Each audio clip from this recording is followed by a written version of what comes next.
Venerable, so we learn in the FPMT centers and other centers, Lamrim and all. So then we Hmm. start with, if we are lucky, we start with Lamrim Chenmo or something, learning emptiness.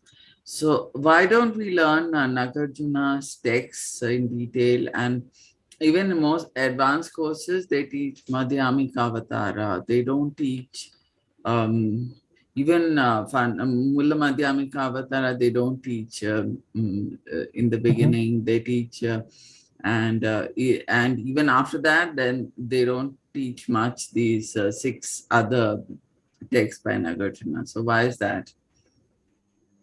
Um, there's a few reasons. I mean, it's not just in the FPMT for any, by any means. It's actually it's how we do things at the monastery as well. As I mentioned, we have 4 years of studying Madhyamaka here, and we don't study the six texts of Nagarjuna directly.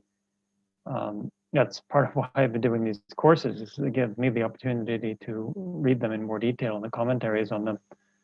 Um, yeah, there's the main reason for that seems to be that Chandrakirti's text is much more detailed about two particular points, really. Um, Nagarjuna, like if we take the root wisdom as the main text, the other ones are branches of that, then it basically repeats a lot of the same reasoning uh, over and over again for um, different bases. So each of the chapters, the first chapter examines condition, the second chapter examines coming and going, the third chapter examines the sense powers and so forth. And it does use different approaches, but generally speaking, it's not giving a lot of detail as to uh, what is meant. It gives kind of a general point. Okay, this, for example, not birth from other.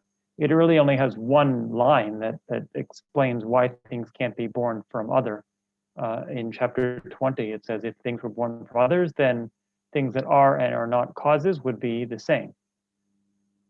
Whereas in Chandrakirti's text, he goes into two main points. One is the four kinds of production, so which is based on the very first line, or the very first verse of Nagarjuna's text about root wisdom, um, and um, yeah, and explicates that for a long time, and for each of them, for birth from self, birth from other, not so much birth from both or neither, because those are kind of obvious, but birth from self and other, he has many different approaches, uh, and from that, then you can understand a lot of the other chapters of Nagarjuna's work. Once you understand the reasoning behind it, then you can read. It's just like meditation. You can read, okay, now on this basis, now on this basis, and then also in Chandrakirti's work after that, he then examines the refutation of the person, inherently existent person, using the sevenfold reasoning, which again, in Nagarjuna's wisdom, we generally say it's divided the chapters into whether it's negating a person or phenomena, self a person, self a phenomena. So then Chandrakirti examines those two main things with the sevenfold reasoning. And again, the sevenfold reasoning, um, five of those are from the root wisdom. In chapter 22, the very first verse says the Tathagata, the Buddha, is not um, is not the aggregates, is not different from the aggregates, is not based on the aggregates. The aggregates are not based on the Tathagata, does not possess the aggregates. So that's five of the seven. And then Chandrakirti adds two more. It said that the first four are arguing against ordinary ways of thinking about it. That it's the person. The first, not the second one, the different, but same as the aggregates, and then possessing or based on, or the other way around. Those four are based on the way that people usually grasp at it, and then the other one about being different is based on the non-Buddhist, where they say that there's an Atman that's separate from the aggregates. And then the last two that Chandrakirti adds, it's not really different from the first five. It's just more detailed. it's a different way of being the same as the aggregates based on wrong views that had arisen among Buddhists. So, again, it's just he's explicating it in much more detailed. It's much clearer what he's talking about. Whereas Nagarjuna's text is kind of notoriously, we'd say it doesn't use explicit words so much. It doesn't say, though occasionally it does, and this is an important point, but it doesn't often just says it doesn't exist. It doesn't say it doesn't exist inherently. So a lot of different interpretation can come from that. So again, Chattakirti is much clearer on that, whereas it's seen that someone like Bhavaviveka or other followers of Nagarjuna can draw, according to Chattakirti, a wrong understanding from reading Nagarjuna's text because it's less less clear on those points. And then, so that's the root wisdom. And then the other ones, so we have the 70 stanzas in emptiness, which again is based on the first chapter of root wisdom. Sorry, the seventh chapter of root wisdom. It's based on a response to some doubts that come from that. So it's really just an extension of that.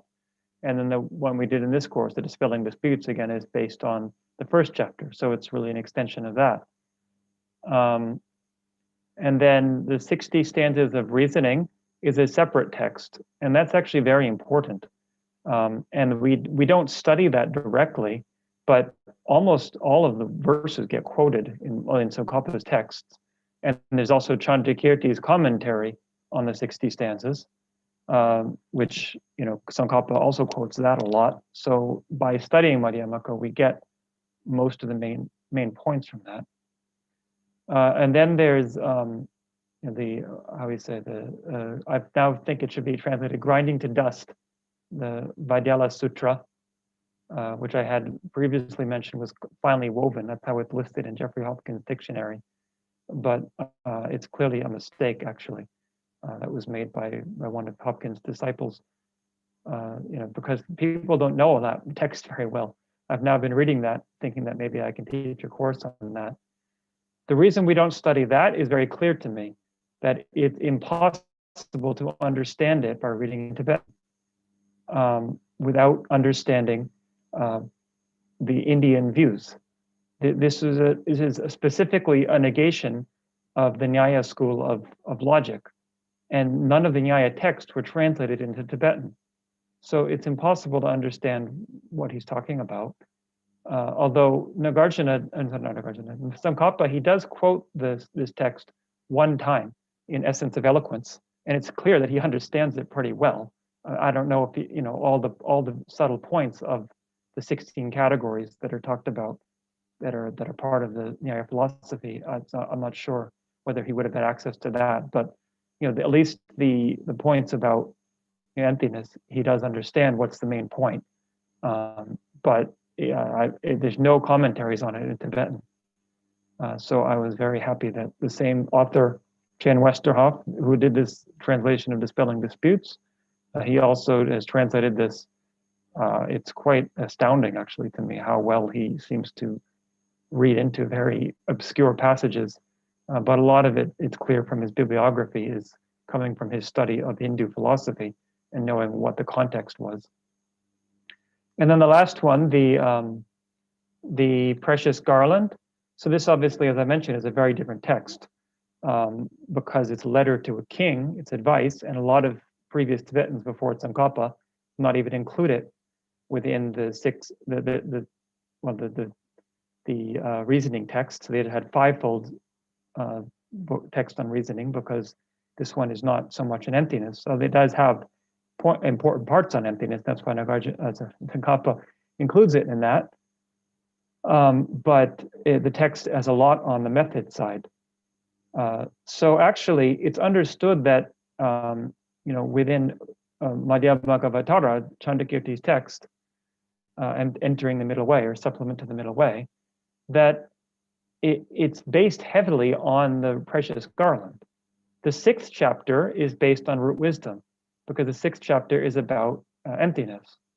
But the first 5 chapters And the 7th chapter onwards are all based on Precious Garland, which is why Jaya Ananda, who I mentioned, the commentator on Chandrakirti's text, he considered when it's called Umala Jukpa, or entering the middle way, that middle way is not just root wisdom, it's both root wisdom and also Precious Garland. And Tsongkhapa negates that and says that's wrong for a number of reasons, mainly because in Chandrakirti's auto commentary, whenever he says from the middle way, or from the middle way treatise, he quotes from the root wisdom. So it's clear that by root middle way, he's talking about that text.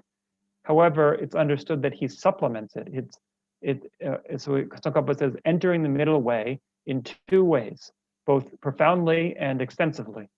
So profoundly means commenting on the root wisdom. Extensively means supplementing that with the method side from the Precious Garland. So yeah, the idea being that when you understand the middle way text, there's a Chandrakirti's text, you'll understand most of the main points from Precious Garland, which is also based more on, they said, on the sutra on the 10 grounds. So whereas the wisdom is based on the Perfection of Wisdom sutras, the method side is based on the sutra on the 10 grounds, which is actually a chapter within the Flower Garland Sutra, the Avatamsaka Sutra, which is, so for Mahayana, it's often not understood that is just as important as the Perfection of Wisdom. That's the method side. And so, I guess the other reason also, of course, when we study in the monastery, or as you study in the basic program, probably more in the master's program, that the method side is really covered more in terms of the Maitreya's text. So we study Madhyamaka for 4 years. For 7 years, we study the Prajnaparamita, which really means studying the ornament for clear realization, Maitreya's text. So, once we get to Madhyamaka, most of the points in Precious Garland we've already gone over in the context of ornament for clear realization. There's actually a debate that comes up there because it says that the 2 great charioteer texts are the sixfold, really, the sixfold stanzas of reason, sixfold text and reasoning are the ones that open the door of the Buddha's teachings on the profound. And then the Maitreya's text, the ornament of clear realization, is what opened the door to the extensive deeds. But then the question is, but if Precious Garland is about the extensive deeds, and this was composed before ornament for clear realization, then hadn't the door already been opened? But it's understood, the general answer to that is that in the ornament for clear realization, it gives the stages much more clearly. Precious Garland talks about the method side, but doesn't explicitly say these are the stages of realization in this order. It's much more clear in the ornament. And also the ornament also clarifies how, if you read the Perfection of Wisdom Sutras, how it's the hidden meaning, how these stages are actually hidden within the sutra, whereas Precious Garland doesn't do that. But the Precious Garland, if you read it, it has a commentary on all the 10 grounds. What are the stages of realization? It talks about the mental factors, the afflictions, and it talks about how to achieve higher rebirth.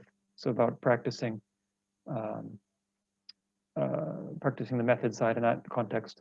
And then, of course, the 3rd and the 4th chapter are mainly advice to a king. So that's kind of separate. That's not really specifically in terms of the bodhisattva path, in terms of, if you're a king and you're bodhisattva, this is what you should do, but it's sort of the context for how he goes on these other tangents about emptiness and method. But all that being said, I really think it would be good if we studied it more, because I've learned a lot from reading these texts more closely. And actually, so a few things. One is, now in the Haladrampa class, we do study it. That's based on His Holiness pushing them to do that. So they actually have a separate session every year where they study these 6 texts, as also Maitreya's 5 texts. because we don't study those explicitly. So the Larambas have to study them. And also, even outside of that separate session, they do study Tsongkhapa's Ocean of Reasoning, his commentary on root wisdom. That's always been part of the Laramba class. So alongside Chandrakirti's work and Tsongkhapa's commentary on that, they also study the commentary on root wisdom. And now Geshe Tashi Tsering, actually, who's now abbot of Saramay, he's instituted this at Saramay. Now they have an extra year where they study Ocean of Reasoning as part of the Madhyamaka study. So there's been talk at Sarajay, maybe they could implement that too, which would be great. But it won't happen for me. It's too late. I'm only got a couple months left in Uma. So unless they institute it in the next 2 months, I'll be left behind. But hopefully, when we get to the Laramba class, if I have the fortune to do that, then we can study that. And yeah, an FPMT, yeah, it would be nice if it would, like I think I say with root wisdom, if you study Chandrakirti's text, then a lot of the points you can get, but especially 60 stanzas is very different. It would be really good to study that. It would be good if somebody could translate Gyaltsabje's commentary, which makes it a lot clearer. And then the grinding to dust is totally different. It's unheard of. I've been learning all kinds of new things from that, even though it's only a 6-page text. So it's really nice to study that. And yeah, the Precious Garland is not so difficult to read. So no one's translated Gyaltsabje's commentary that I know of, but if you read Jeffrey Hopkins' translation, what is it, Buddhist Advice? What is it? I have it right here. Buddhist Advice for Life and Liberation.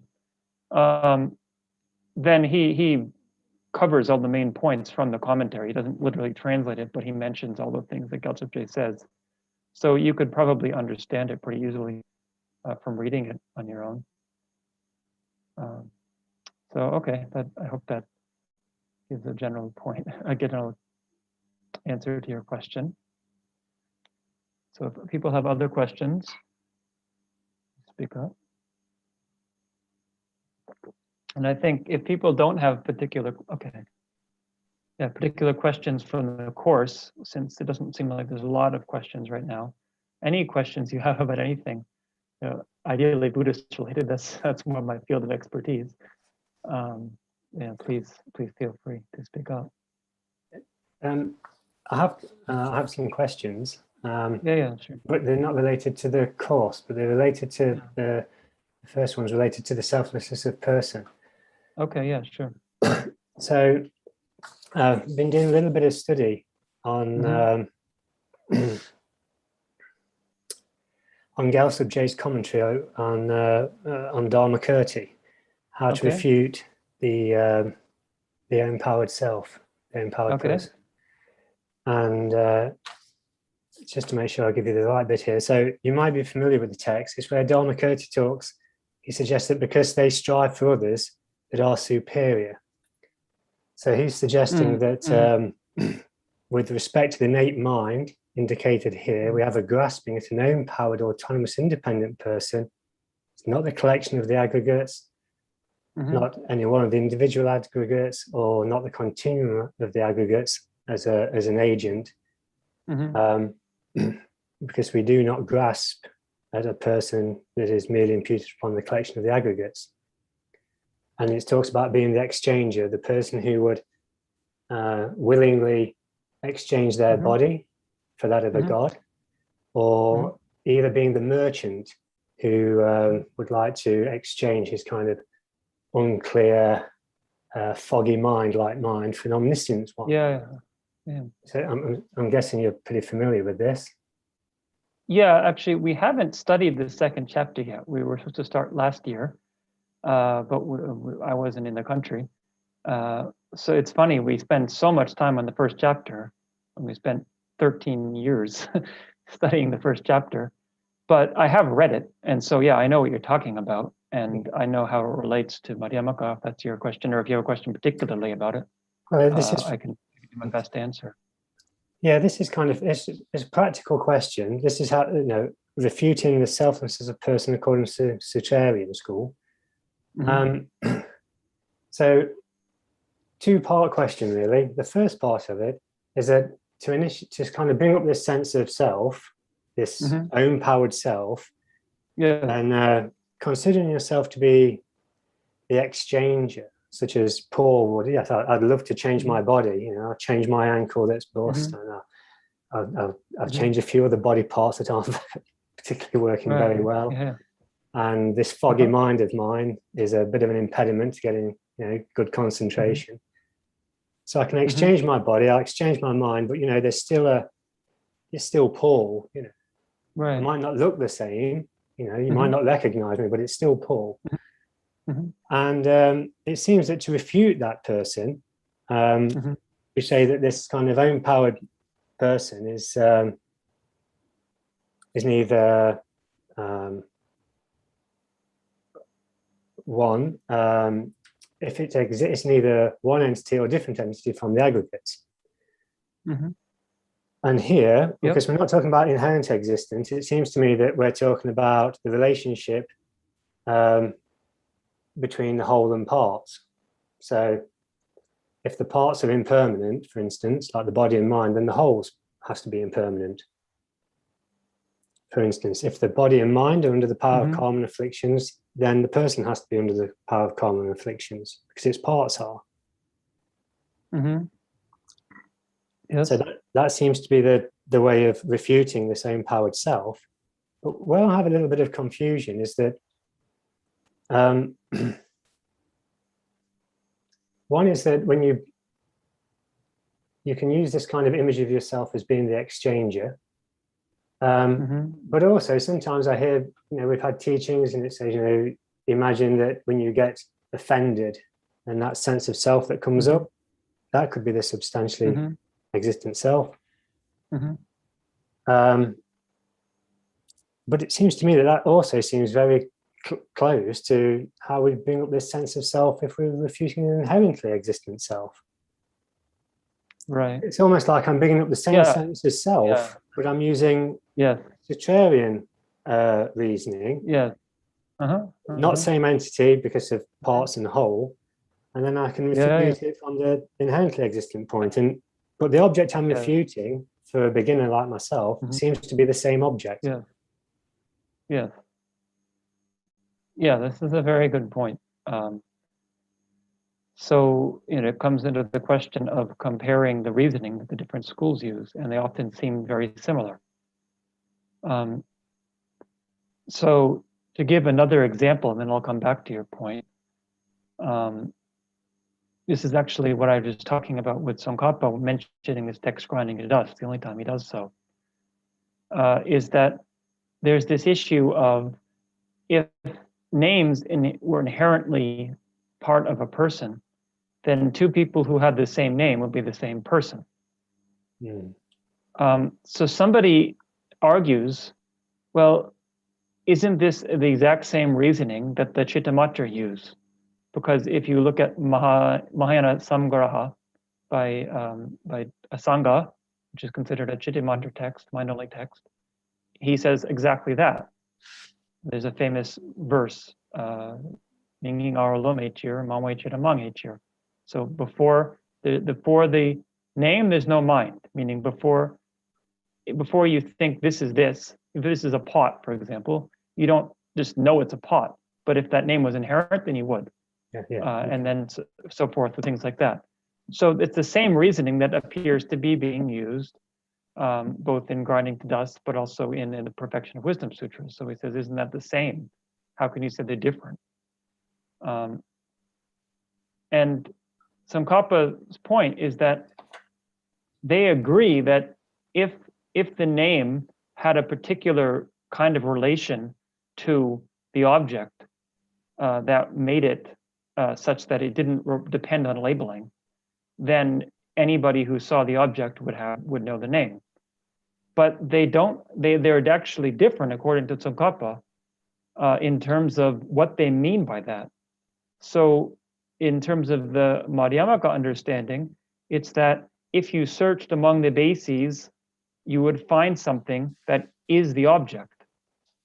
So for example, with a pot, you would find that this collection of parts constitute a pot. Now, in the Chittamatra school, for them, that's not a problem. The bases do constitute, the parts of a pot do constitute a pot. What they're arguing is that this being the basis for the label pot is not something that exists without people naming it so. And therefore, it's being the basis for the label pot is something that is imputed by mind, and therefore it's not a functioning thing. However, it appears to be so to sense consciousness.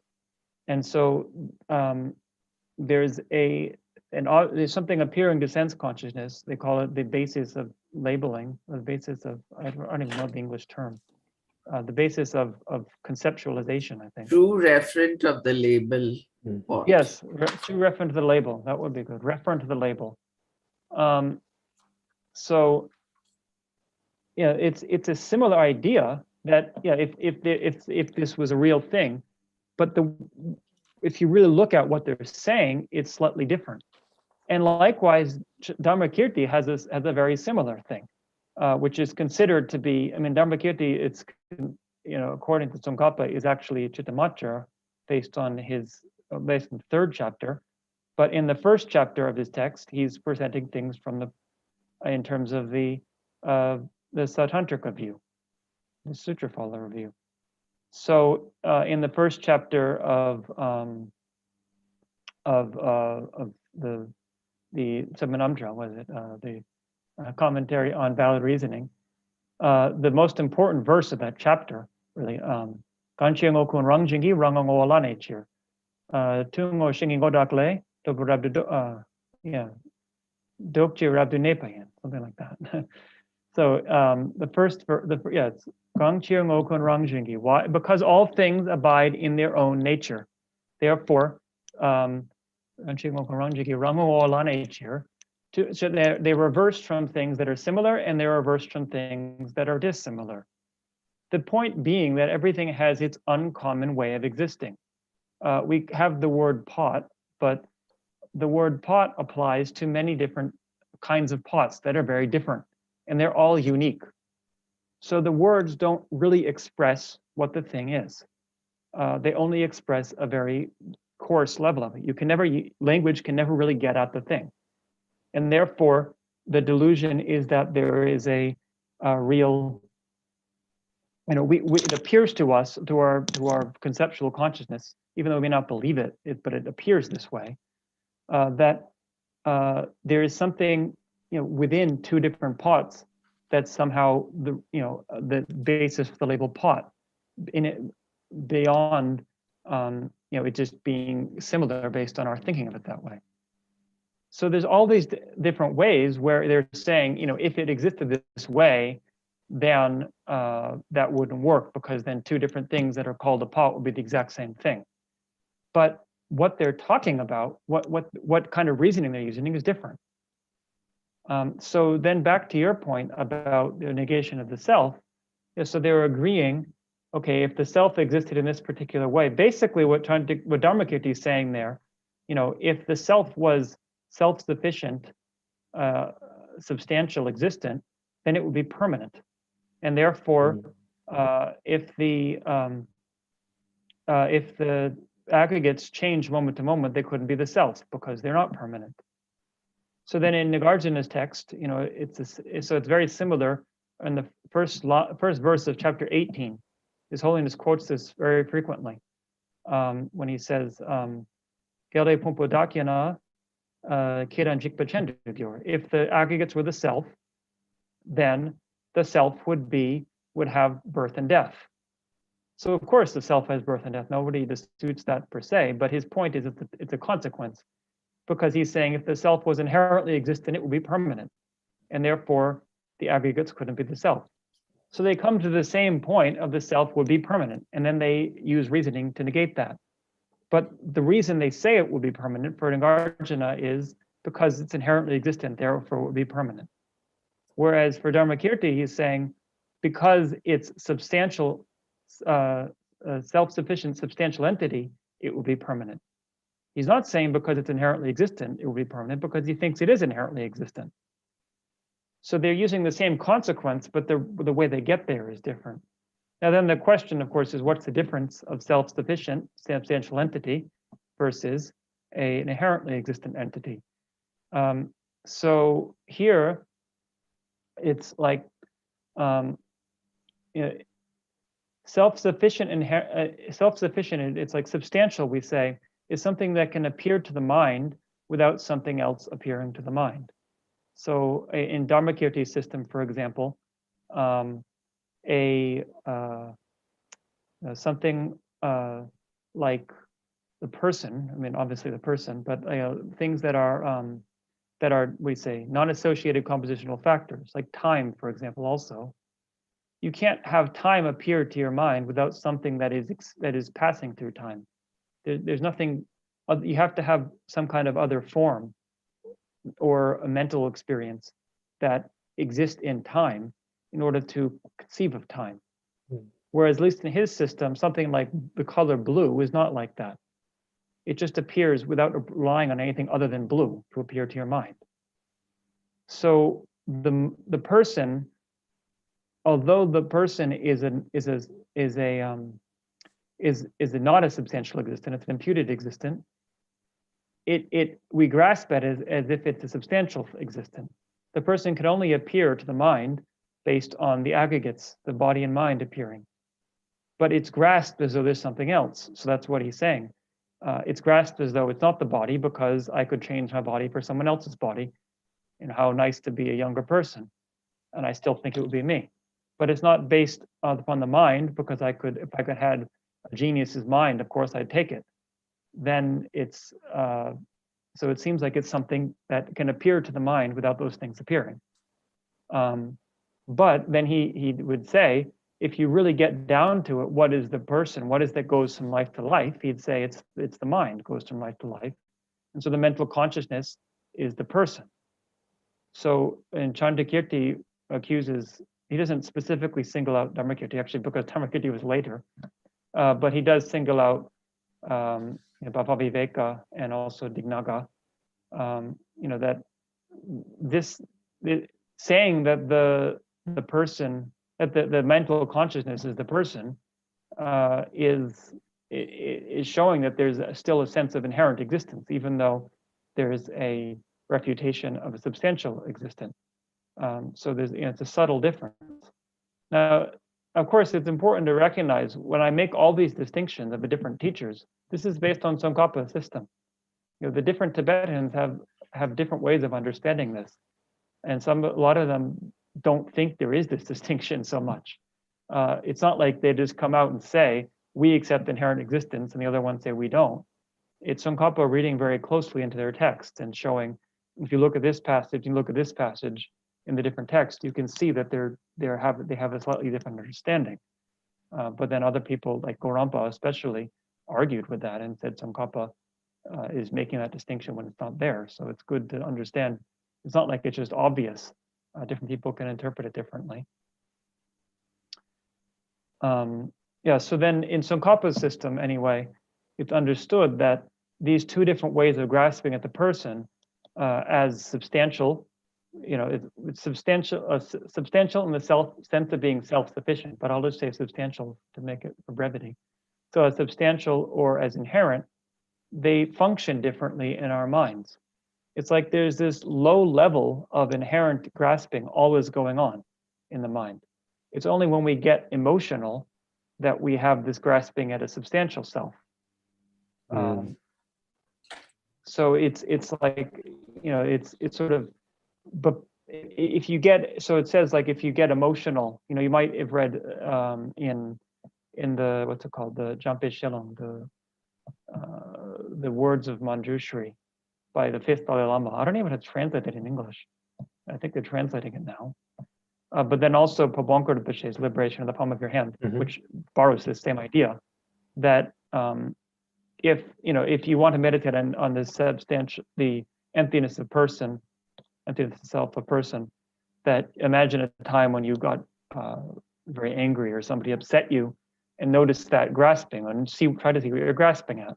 But there's a big question of that. Is that grasping, the grasping at the substantial self or the inherent self? Yeah, my question. Because it would seem that, it would seem that that's based on Tsongkhapa's presentation, that that's talking about the substantial self. But if that's the case, then just identifying that isn't actually identifying the subtlest object of negation. To that, I really don't have a great answer.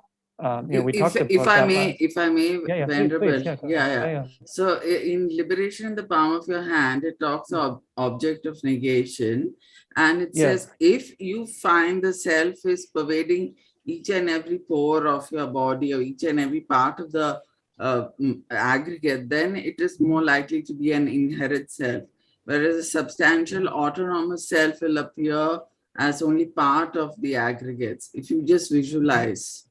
Whereas the object of negation is precisely the inherent, it will appear to be part of all the aggregates, each and every part of it. Somewhere it does say. Yeah, that's a good point. Okay. I'll just respond to that. Yes. Even within substantial self, there's different ways of understanding it, because Tsongkhapa, he says slightly different things in his different texts.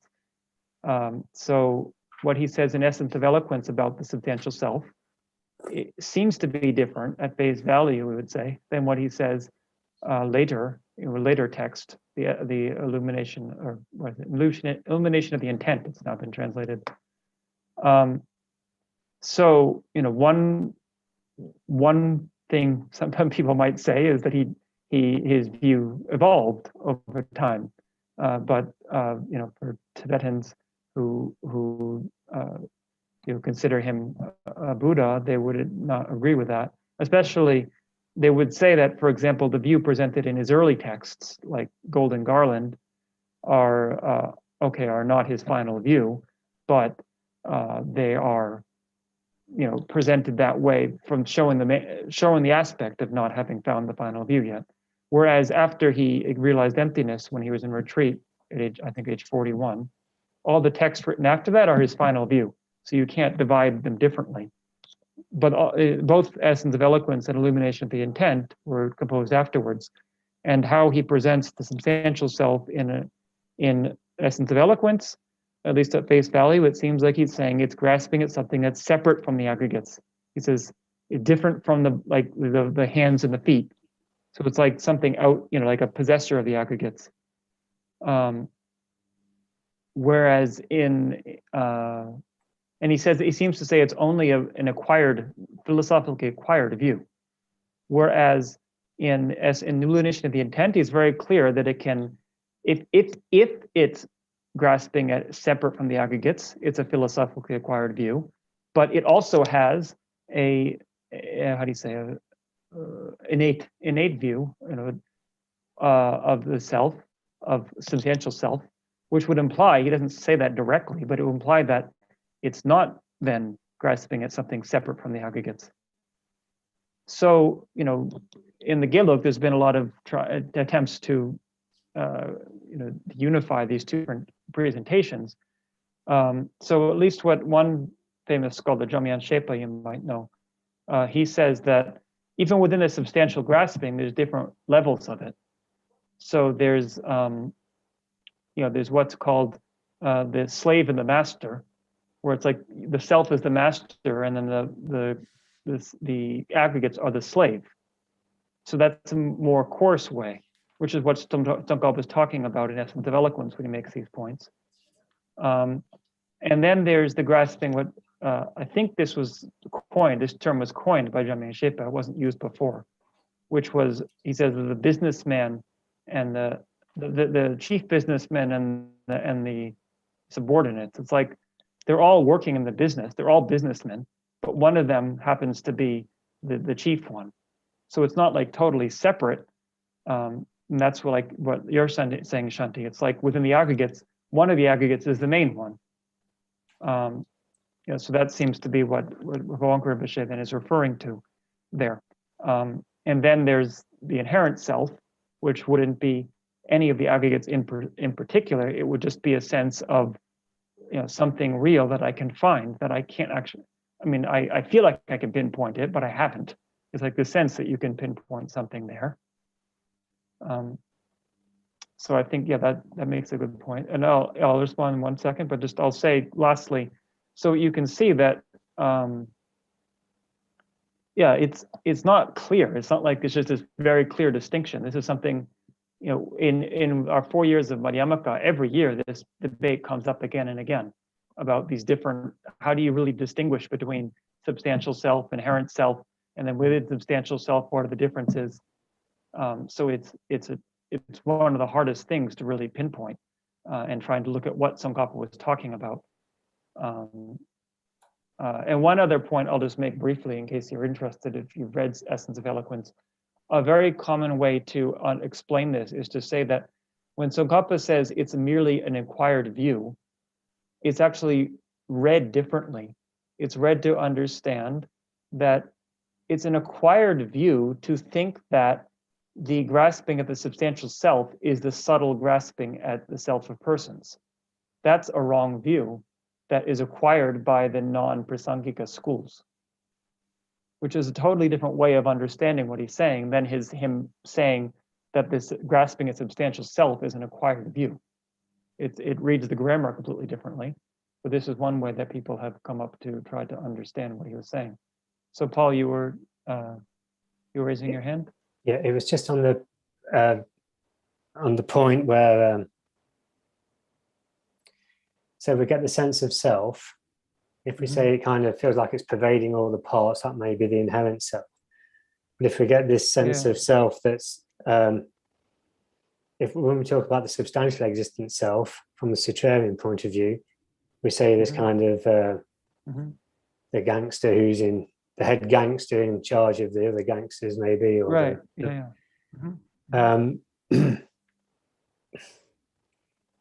But when I bring that sense of self up, or this exchanger, and I really like Dharmakirti's presentation, it works very well for myself. That doesn't feel like it's, it's definitely not one of the aggregates. It's it just kind of, I wouldn't say it feels like it's pervading all the aggregates, but it's definitely not any one of the aggregates, clearly, because I can exchange those. So it just seems very difficult to, I think you may have just said it, to actually pinpoint. I mean, you can get this sense of self up and then refute it with the reasoning, I don't know, own power self isn't the same entity as aggregates because it's, I don't know, impermanent, under the power of its causes, karma and afflictions, something like that.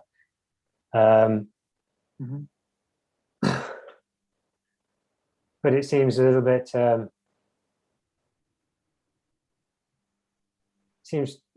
I find it hard to believe that the Sutrarians, when they were refuting the sense of self, find it difficult to, when the Prasangika come along and say, well, actually, that sense of self that you've got isn't subtle enough. You're missing the target. That's not what you're refuting, because these guys are clever. They're yogis. They're not they're not from England like me. They've been meditating for years, and I'm sure they know their topic. So it feels strange for me that somebody from the Prasangika school can say to the yogi, highly realized being, that no, you're not hitting the target. That's that sense of self that you're grasping at is a subtler one. I think a couple of things. One is, the first thing I'd say is this reasoning about chokshendo nyechirtang, this what the verse you quoted. What is it? Chokshendo nyechirtang, aiming some a supreme self. The verse you quoted at first, I don't know what you'd said in English, but a sense of a self that's separate from the aggregates, or that's that like I exchange with a god, right? So I mean, it's not like you do that meditation and it's merely a sutra school meditation, right? It's the same point could be applied to then meditating in terms of Madhyamaka. It's it's more that when the surrounding reasoning around, around that about the nature of things and how inherent existence functions, but you can use that same reasoning, the same sort of thought experiment, you might say, in that case, with the Madhyamaka reasoning. But in terms of Dharmakirti and his own realization, I mean, that's, as I say, it's a big question. And so, I mean, actually, I've just finished studying, the Madhyamaka text. So I just this week I finished reading the Rangdrel, with the auto commentary by Chantakirti, whereas at the end he has this very famous verse that His Holiness often quotes, or not verse, but commentary on his verse, where he says, he has a hypothetical question. Somebody's saying, are you then saying that all these great masters like Dignaga and Dharmapala and Vasubandhu, that they hadn't realized the profound? And he says, Dikedu Mao, that's what His Holiness always says. It's like, yes, I would say that. But actually below that, he then says, actually, we can't know somebody's mind. I can't profess to say that they haven't realized the profound. What I'm negating is their texts. And these texts, in my opinion, do not explain emptiness in the correct way. So whether it's because they didn't understand emptiness, whether it's because they weren't so skilled at explaining it, or whether it's because they were just teaching it this way for people who had the disposition to be taught that way, we can't say. We don't know. But this is kind of the tradition in India. It seems like that you're very forceful. You don't just try to be polite, but you're very clear. This according to me, this is wrong for this reason. So it's the same thing in Tibet, of course. Like with Tsongkhapa, he negates all of these other schools. He, especially Jonangpa, Kunkyen, Shed of Geltsen, Dolpopa Shed of Geltsen, is the main target of his text, Essence of Eloquence, where he never names him once in the text, because he's very, very polite about these things. But when he does talk about him, he still calls him Kunkyen, which means all-knower. So he still uses this honorific term, the all-knowing Jonangpa. Not in Essence of Eloquence, he doesn't talk about him, but in general, I mean. So it's, he's not necessarily saying he's not a realized being. He's just saying this view to me is ludicrous. Is actually, he does use words like that, this presentation of things. But this is at the philosophical level. It's like when we get into debate, we use these kind of hyperbolic expressions about things. It doesn't necessarily mean that we can say what this person has or hasn't realized.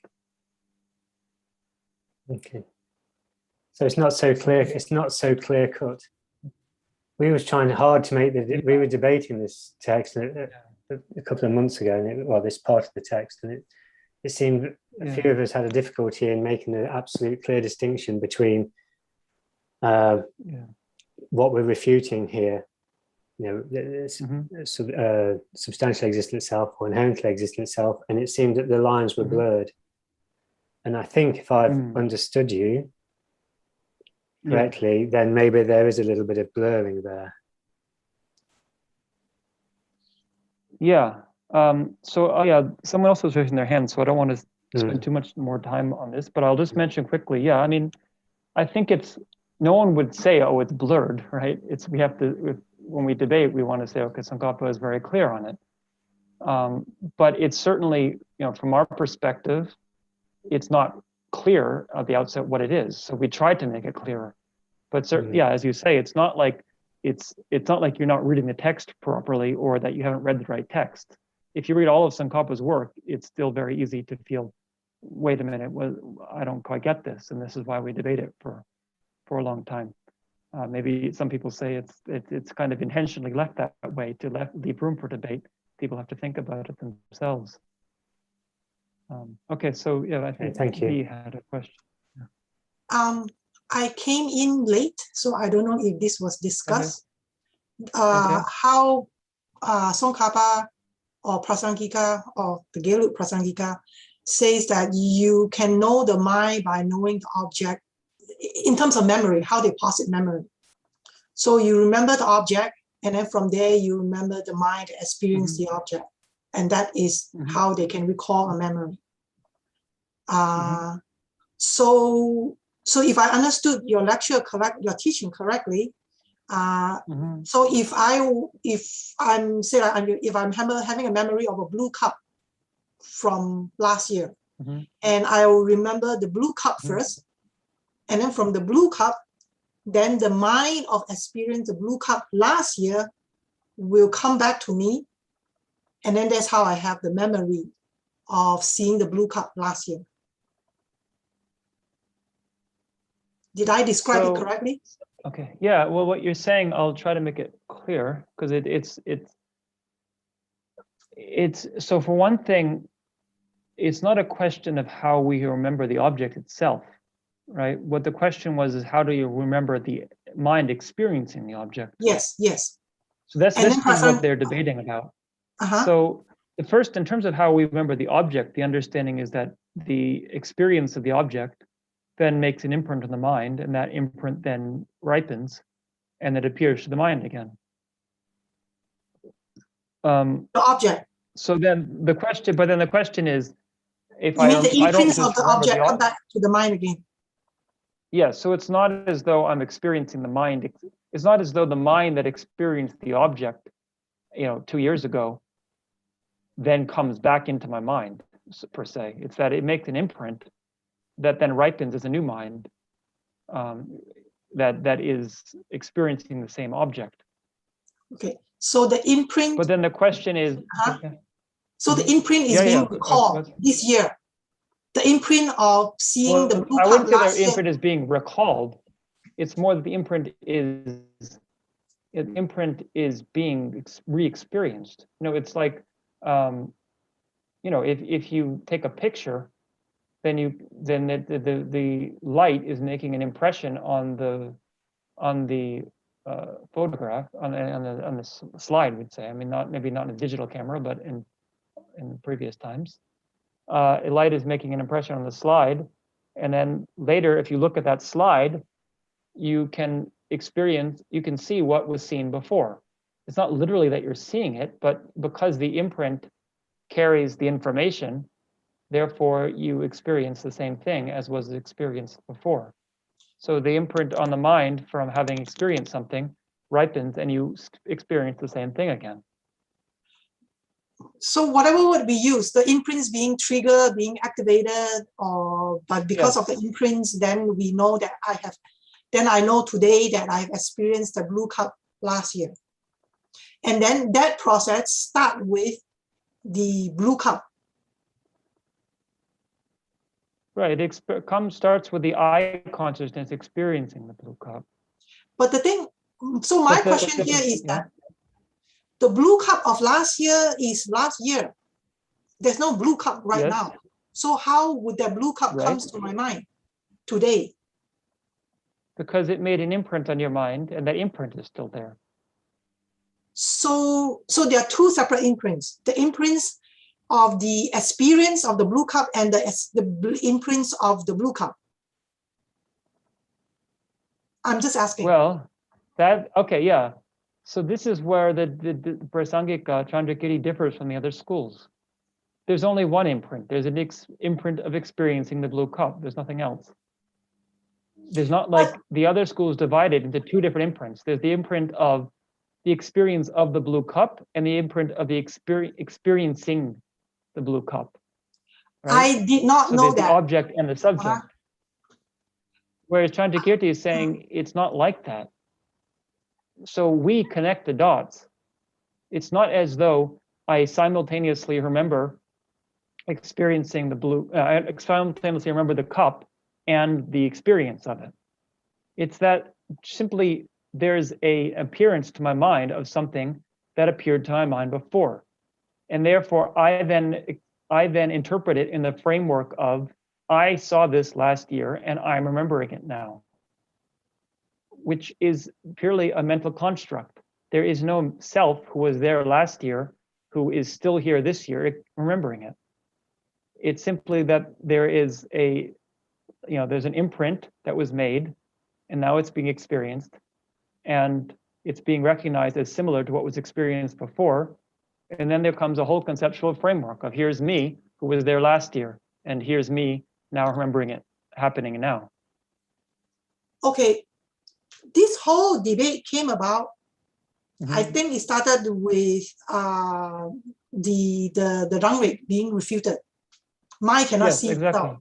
Yeah. So if mind cannot see itself, then mind cannot see the mind or the imprints that happened before. That was from last year. So therefore, what mind was actually seeing is the object from last year. And then from remembering the object from last year, then I remember the mind that experienced the object from last year. Yes.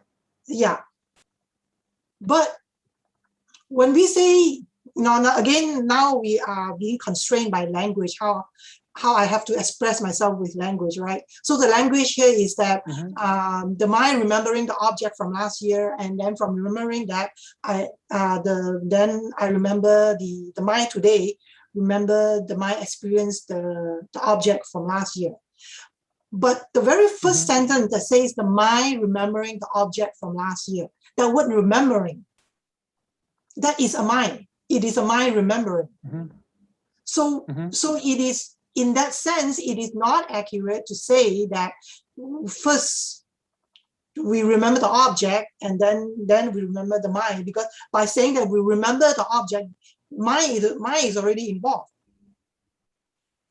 Yes. So yeah. So did you understand what I mean? Okay, but it's not a stepwise thing. It's not as though I first remember the object and then I remember the mind. That's not. But that's how they posit it. Tantra is saying that it's not separate like that.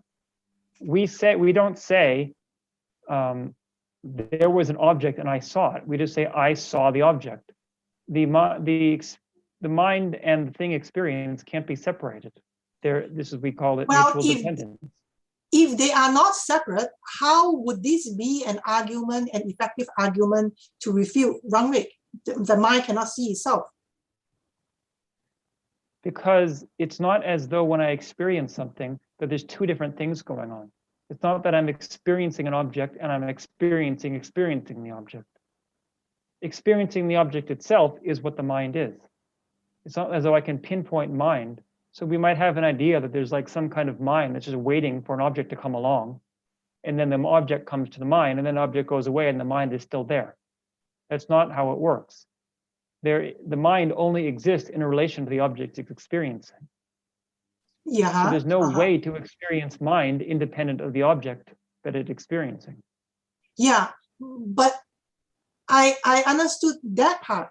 But I'm just saying that the way they put it, they say that by remembering the object, then because object and the mind are together, then there is the memory of then there is the experience. That is the mind that experienced the object from last year. But because the object and the mind, they are always together, so I can never say, in my understanding, I don't think it would be accurate to say I can remember the object, even though the focus, or I can use a passive voice in English, the object being remembered. So now being remembered is the focus and the object is not being focused. Instead of saying, the mind remember the object, we can say the mind. What's wrong with saying I remember the object? I'm sorry?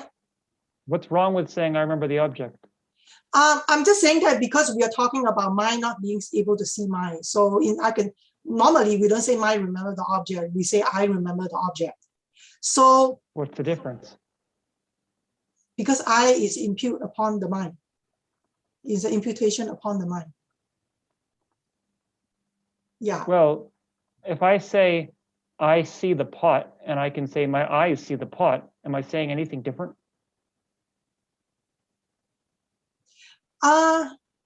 Being more precise. Instead of the ear consciousness seeing the pot. If I say I see the pot, are you left in doubt about whether I'm seeing it with my eyes or my ears?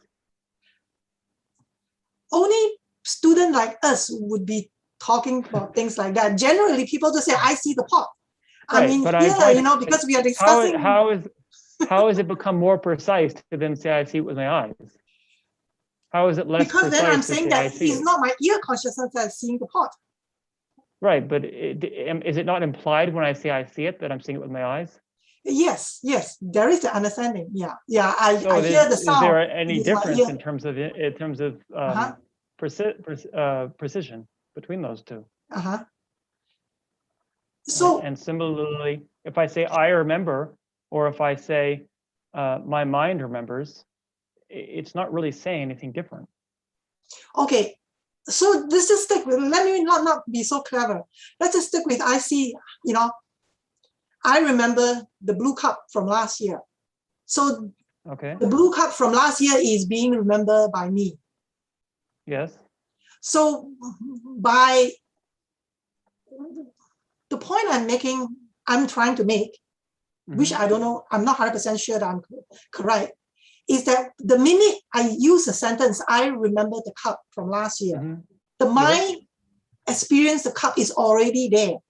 So we cannot claim to say that we get to the object first, then get to the subject. And therefore, to me, it would not be an effective argument against mind cannot see mind.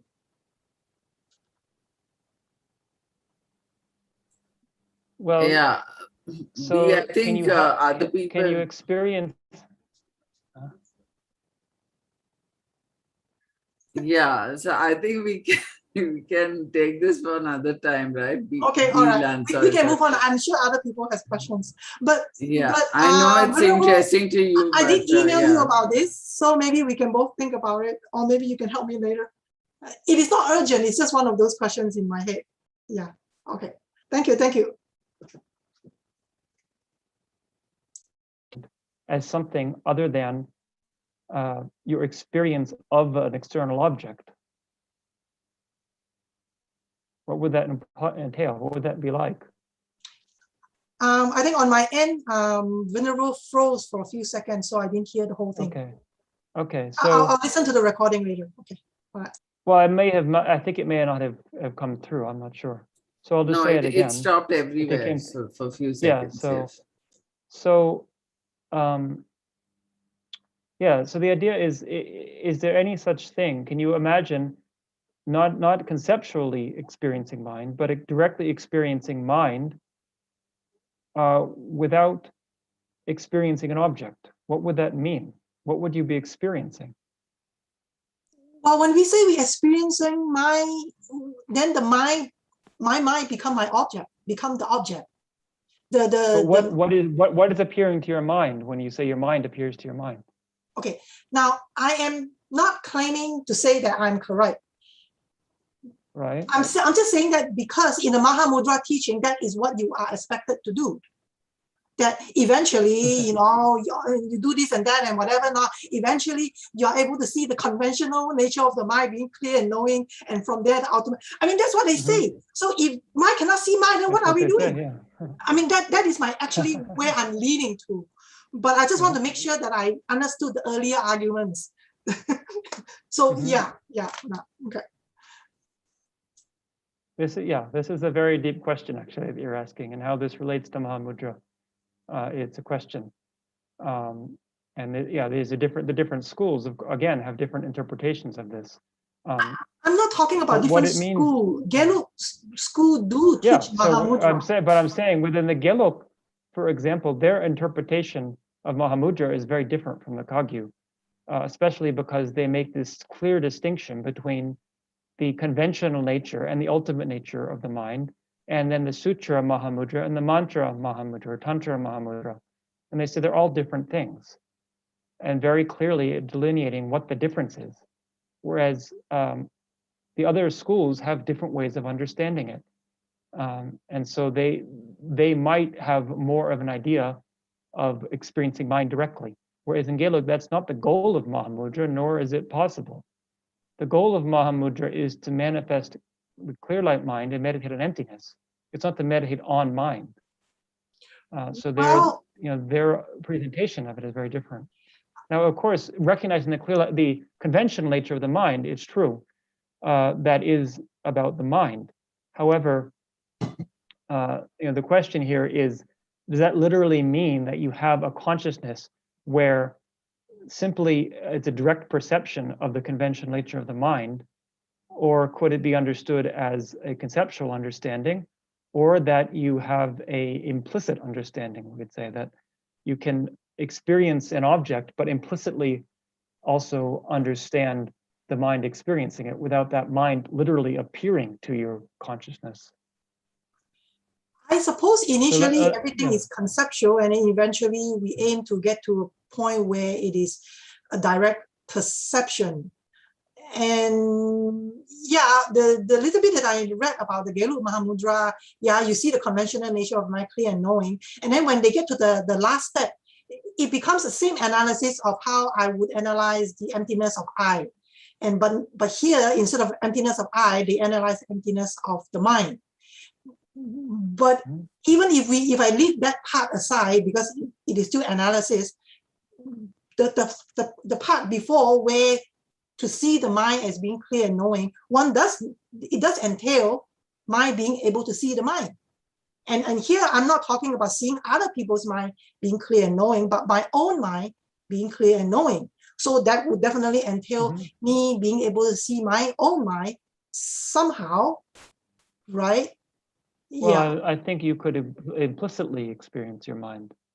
So if you have an object, so for example, if you're meditating and you start recognizing at a subtle level all of these appearances to mind that happen usually at a say pre-conscious level, you're experiencing your mind much more directly. But really what you're experiencing is the object that's appearing to it.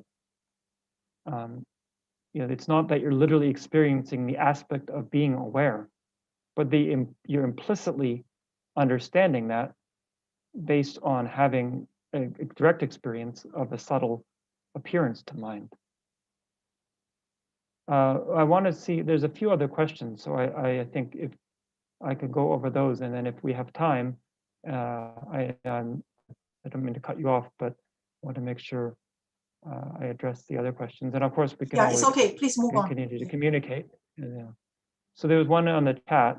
I remember in the object, one can remember the fact of experiencing this object. Then why many times we know that we probably saw it before, but not sure where and when, and even if we saw it or not. Well, yeah, that doesn't mean that every time we experience it, we know that we experienced it before. What I'm saying is that we are the ones who make that distinction. So we have an appearance to mind. So for example, of something I saw last year, and then I connect the dots and say, I saw this last year, and therefore I remember it. It's not as though there's something inherently there where there's some me who was there last year and is here now and is recalling it in some sense other than simply that there's an imprint appearing to my mind based on something that was seen last year. So it's entirely possible within that paradigm for it that I could not remember what it is. I could just see it and think, oh, I've seen this before, or be wrong that I didn't see it before, or have something appear to my mind and not realize it's a memory, which probably happens a lot, and it's at a subconscious level. But I have all kinds of emotions or opinions about somebody else that are actually a projection of something that happened in the past. So it's not that I'm necessarily aware of that happening, but when I do identify it, that's when I identify this as a memory, and the memory isn't anything more than that. Whereas the other schools try to come up with all kinds of philosophies of how it is that the memory functions. And so trying to Kirti's point is it's not that complicated. It's really our own connecting the dots and then say there's now and there's past, and here I am now re-experiencing what I experienced in the past.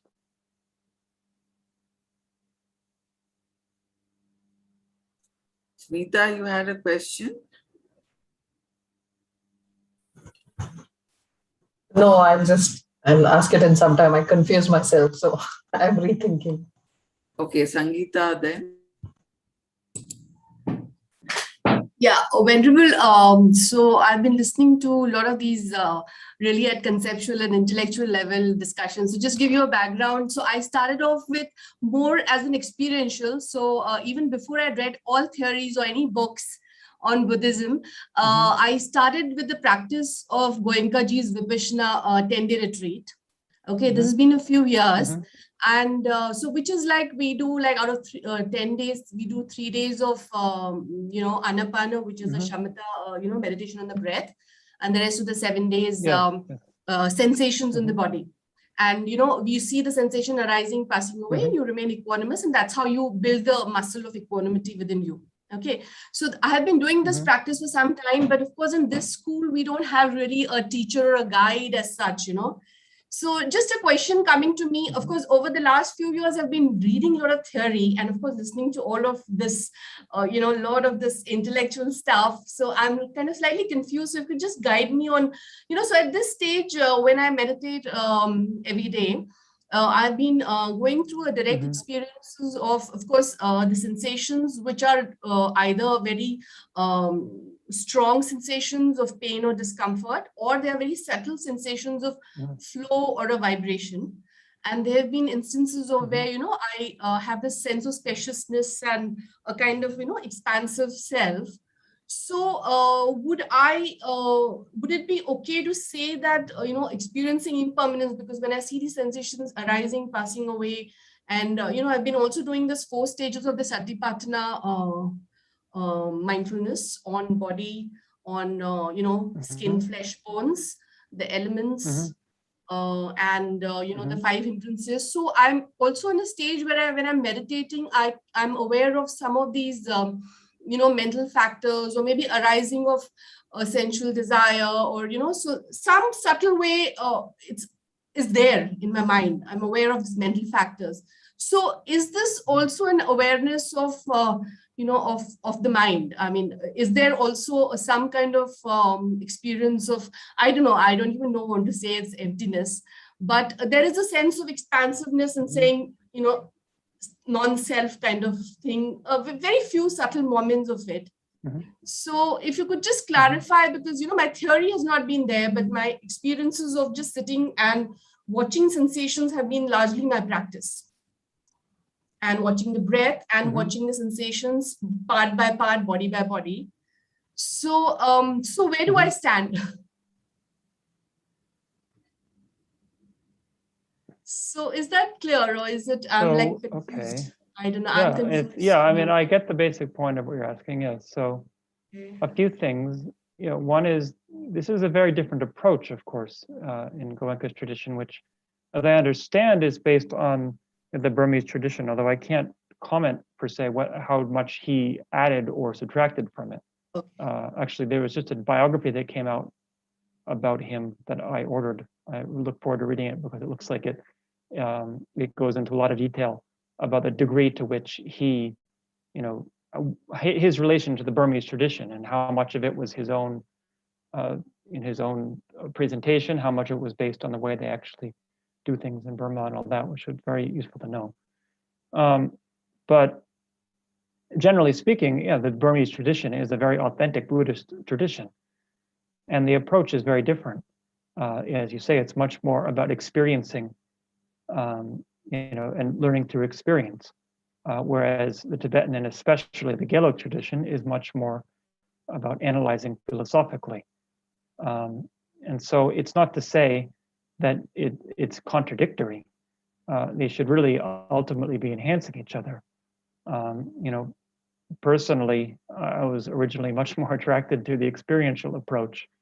I think a lot of Westerners are, both for the right and the wrong reasons. I would say the right reasons being that in our culture, we don't have any experience. I mean, I guess in Indian culture, it's different. So I can't say, but certainly in the West, we don't have any experience of meditating. And our minds are out of control a lot of the time. So it's actually very useful to work with that. But then the wrong reason, I would say, is then the idea that thinking that the goal of meditation is simply to stop thinking, and that any kind of conceptual thought is a hindrance to meditation, which is a very popular view in the West anyway. Which is one of the main reasons that Tsongkhapa was so clear about using philosophy, that how dangerous that can be. And that's not really what they're espousing in Burma per se. It's more that maybe how people are understanding it. So yeah, just okay. I'll have a few other things to say, and then if you want to ask something else, it's okay. But yeah, I mean, for myself, I'll just say it was really my teachers insisting that I study that forced me to do it, and it took me quite a few years to come to terms with that because it's not what I wanted to do. But over time, I can definitely see the benefit of it. We see how deep this has to go. So it's not as though you can just, because I think early on I had the idea, well, meditations really helped me a lot, so I could just go into retreat and I'll get enlightened because it'll just keep getting better and better. But I see over the years, one thing is that I was quite young and immature, and even at a very conventional worldly level, living the rest of my life in retreat, probably I wouldn't have really developed into an adult so well. It's like this is a very, very long path, and it requires developing in a lot of different ways. So, it can definitely go to the extreme of studying too much as well. At this point in my life, I certainly don't see this as the end of, unless I die tomorrow, I hope not, but the point being that I don't see this as I'm just going to study the rest of my life. Certainly, I would like to follow the example, especially of my teacher, Jodun Rinpoche, of studying and then meditating. But it's what Rinpoche said to me originally when I expressed the wish to meditate more before I started the study program. He said, it's really good you like to meditate. So I don't say that's a bad thing. But if you study first, then your meditation will actually be much more profound. No, it's not like, okay, now don't meditate ever until you finish studying. But the point is, it's developing different faculties of mind.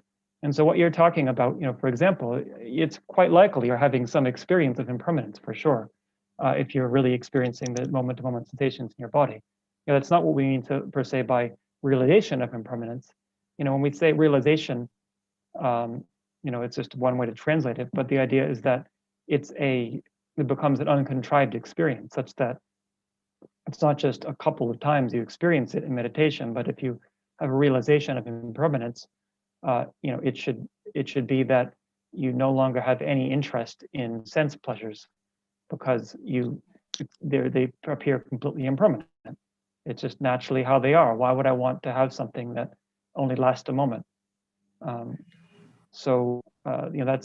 requires a great deal of cultivation, and it requires, yes, having those experiences, but also conceptually thinking about things, just reflecting, about sense pleasures and why, is this something I want? Conceptually, if I think about it, okay, it seems so wonderful right now, but is it going to feel that good tomorrow or next year? Not just simply trying to meditate on it at an experiential level, but you can have both of them and they work back and forth. So yeah, I think maybe it's really good, for example, students of the Gelug tradition in the West, to take, even with a grain of salt, I might say, I might get sued for saying that, but when the teachers say study so much, and the way they do that in Burma, if anyone happens to say that, they might, they say, oh, that's not really the right approach. It's good to test it yourself and not just take someone else's word for it. And so it's really good that you practice other traditions also. It's good not to get so divided that you're kind of not really getting very deeply into either one, but it's good to supplement. If you find those doing 10-day retreats is helpful, there's certainly nothing wrong with that. Otherwise, the Buddha wouldn't have taught about it. In terms of experiencing emptiness,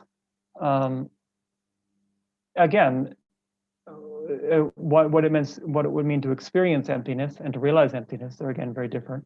But even in terms of the experience, this is a very deep thing. It's not like we should think, oh, every experience I have therefore can't be emptiness, but it's that to really look at what would it mean to experience emptiness.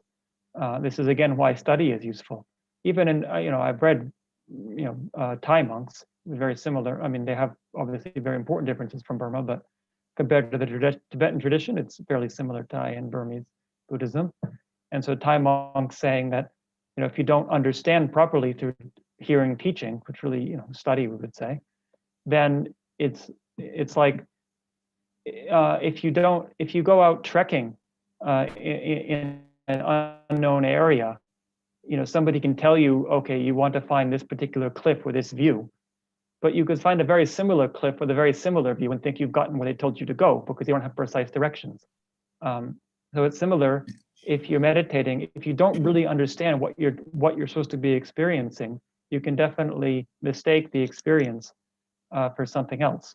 Now, if somebody has a realization of emptiness, I would think that what really would be the sign of that is that you feel, now I have no more questions. Everything makes sense.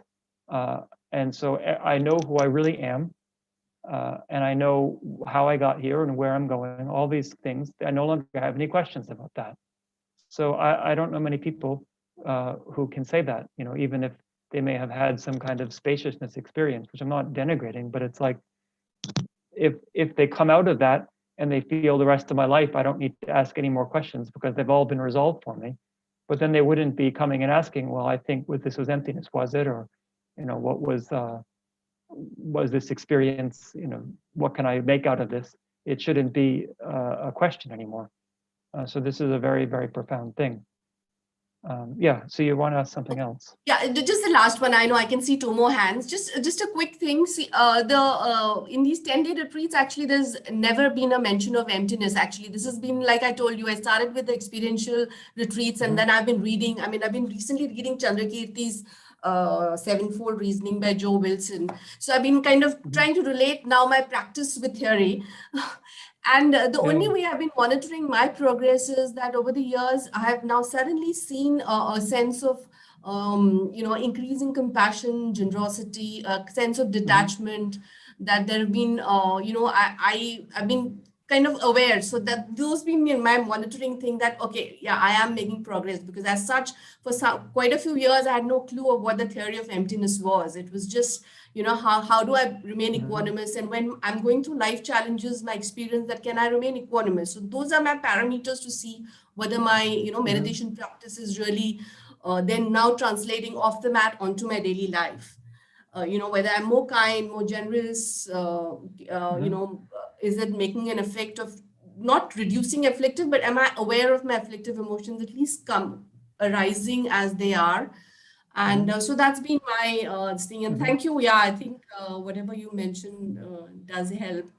And so I think I'll continue with the practice and keep reading.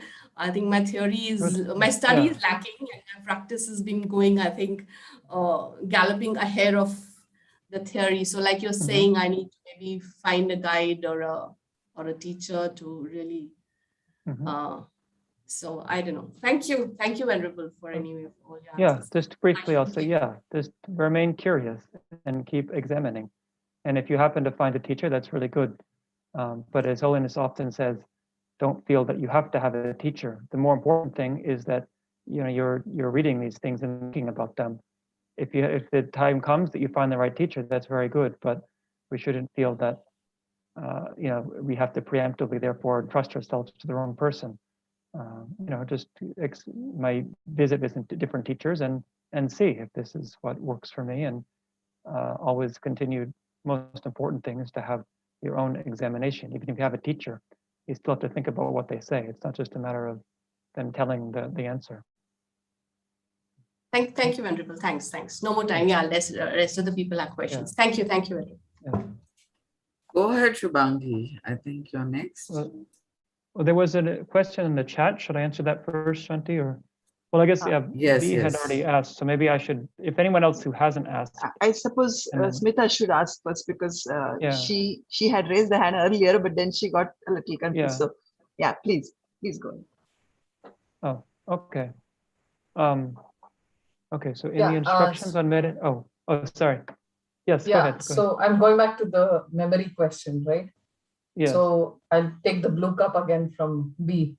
So I Okay. see a blue cup, right? So Mhm. my eye consciousness recognizes, or rather eye consciousness recognizes the blue cup, Mhm, triggers the mental consciousness that has seen it before, mhm, right? But the fact of recognition that I have seen this in the past, right? The cognitive process of recognition, mhm. is that how much of that is dependent on the brain? Because the eye and the eye consciousness depends on the physical eye, right? Mhm. So the fact that I'm recognizing that this is something I have seen in the past is another moment of mind arising, right? Mhm. It's another chitta that is arising and falling. They're all rising and falling, the stream of mental moments. Mhm. So Okay. how much of that recognition that I have seen this in the past depends on the brain or the cognitive thought process? Okay. So that's a very deep question, and it's not one that is addressed in the Buddhist texts. So when they first of all, when they talk about the eye sense power, they're not talking about the physical eye.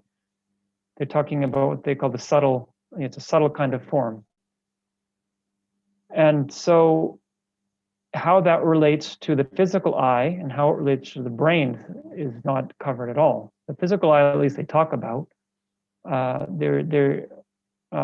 never even seen the word brain in a Tibetan text. So we have the word lepa in Tibetan, which we use for brain in colloquial. I don't even know if they use that word in previous times. I don't know when it came about. Lepa, the word lay just means like top, so the top of the body, I guess you'd say. So this is a very important question because, of course, in modern science, there's two things. There's both a much better understanding of the brain and how it relates to perception and other things, and also an assumption that therefore explains the mind. Whereas the Buddhist approach is much more subjective. It's not looking at so much at the physical. It doesn't really get into the details anyway of how the eye sense power functions, except to say that it has to be there. There isn't a lot of detail about, specifically. I mean, there are some important things, but it's not like looking at a microscope kind of thing.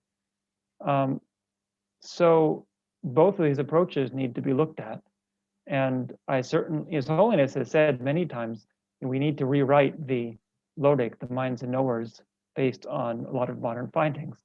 So there's a lot of things that need to be revised and looked at. Of course, now in modern science, it's been quite conclusively shown that eyesight depends on more than just the eye. It depends on the visual cortex. Although what we call the visual cortex is important to recognize there is some exception to that. I would just mention this because this challenges a bit the view of the brain, that the visual cortex is only the visual cortex because it develops that way. What I mean by that is that if somebody has the visual cortex damaged as an adult, they will not be able to see. But if a very young child has the visual cortex damaged, then another part of the brain can take over and perform the same function and they won't be blind. So it's more that there has to be something going on in the brain, to allow eyesight to occur. But what's then left out in this explanation is what is eyesight.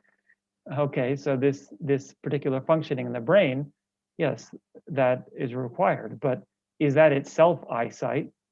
What is eyesight? That's totally left out in most textbooks because it's assumed that it's not something. There's no such thing as a mind that's separate from the processes in the brain. So this is a very difficult question, and there are many different approaches to it. And as I said, it's not as though Buddhism just has the answer, but it certainly, I think, this is obviously why I'm here, has a lot of strong insights that are not understood, that can contribute a great deal, and actually essential contributions that are not taken seriously in a lot of presentations of neuroscience. But again, it's not that we should just take for granted that it explains everything. His Holiness also, I should just mention, he often explains that to understand the relation of body and mind, it's better explained in the tantric teachings. There's more detail. So actually, when I said that the I consciousness, the I sense power is not talked about in detail, in the tantric teachings, there's actually a lot more detail about these things. And His Holiness feels that this could explain more about the relation between neurons and consciousness, and also genetics, he thinks. But it's an enormous field now, and as I explained, I guess you were here for the teachings. There's many different opinions. It's not like one. I mentioned the example of photosynthesis, where it's pretty clear what photosynthesis is. There's different opinions about some details, maybe, but we know what it is and how it functions. Whereas what is, how the brain functions and what's the relation between that and mind, there's many, many, many different opinions out there that a lot of them aren't compatible with each other. So one of them has to be right and one wrong in some cases. So I can't just, I can't certainly give you the answer. But if you're interested in learning more about it, I can definitely suggest a lot of things. I can suggest that separately, maybe in an email, but just to briefly, if there are other people that are interested. So by far the best book I've ever read presenting the mind, a theory of mind that is non-material, which thereby is contrary to mainstream science, is the book Irreducible Mind by several authors, but Edward Kelly is the primary author, so you just search for that. Another presentation, so then we get into the whole thing about non-materialism, which I won't get into here, but there are many, many different approaches to that. Within more in the mainstream, but still kind of straddling the border, is Varela's work, Francisco Varela. So if you want to see any of his books, like Embodied Mind, for example, which I actually haven't read myself, I hope to at some point read that. But he's trying to, give it, an understanding of the brain and the mind that's, it's sort of midway between non-materialism and materialism, I might say, what I understand of it. And then, within, the more materialist camp, you're just studying about neuroscience, which I'm by no means an expert on neuroscience. But, if you can just read some introductory things on that to get an idea of brain anatomy, neurology, all these things, then, to be honest, it sounds very, I'd say elementary, but so a couple of years ago, I ordered the book, Neuroscience for Dummies for our house, and some of us read that. But that was actually very helpful, because you get all kinds of a big picture of all these different terms. And then when you read another book that's much more theoretical, you have to give a map to know what's being talked about. But what was very interesting, even in that book, which is, I'm sure if it's written Neuroscience for Dummies, which was written just 5 years ago, I think, it's not going to be behind the science. But the author said very explicitly, we don't really understand how consciousness functions. So it's clear that there's a lot of room for, a lot of new developments in that field. So yeah, I mean, so Embodied Mind is by Francisco Varela. Okay, so yeah, but if you want more specific, please write. I mean, we're kind of finishing today anyway, actually, I was going to mention. So, but if you'd like more detail about that, please, write a more specific question, and I can share a lot of we have a lot of books here in our library. So from what I know anyway, I can try to give some direction. And yeah, so B had asked a question earlier, but I think it's probably good we start to stop now. But I will be happy to keep this and try to respond to your question by email. And if other people have other questions by email. But also I'd mentioned to Shanti, if people still have questions, I think we can meet again next week would be fine, next Saturday. Yeah, that would be good. Should be okay. Yeah. Just to mention, so yeah, I was also going to say, in terms of the future courses and so forth, as some of you might know, we've been in lockdown in the monastery. So I was in lockdown when I taught the course in July, was it? And we're still in lockdown, although it's just maybe finishing. We've had an outbreak for 4 months now, but there's no new sick people at the moment. So they're planning to reopen in a couple of weeks. So I don't know what will happen. If they'll reopen and if people get sick again, I don't know. But yeah, then we probably will have our yearly exams in October, November, if things go well. So that would be kind of, I might not be able to teach so much then. But yeah, anyway, next Saturday, I'll be available if you want to do this again. But then if we do start things again, I might have debate and so forth, it might be harder. But also, I thought about teaching. I mentioned, the grinding to dust, this one other text. It would be really nice to do something about that because, it's I've been reading through it and it would help me a lot to review it if I could teach a course on it, because it's, even though it's only 6 pages, it's very complicated and interesting also. I wouldn't be able to probably give as much of a expert opinion on it that I was an expert in anything, but it's not something we study, but I could at least try to give an idea of what's going on if people are interested in a very different approach by Nagarjuna. And I thought the other of the Rikso group, the 6-fold collection of reasoning. So root wisdom, not so much, because it's just, right at the moment, it would require a lot of time. But I thought with Precious Garland, it could be possible to do a teaching on that. I couldn't go through the whole text like I have with the others, but I could at least summarize what the text is about and quote some of the key stanzas. So if depending on when what happens with our schedule here, I can't say for sure, but sometime later this year maybe we can think about that. So okay, Shanti. Yeah, we can have it next Saturday, coming Saturday at the same time. So we'll arrange that, and hopefully all of you can attend. 4th of September.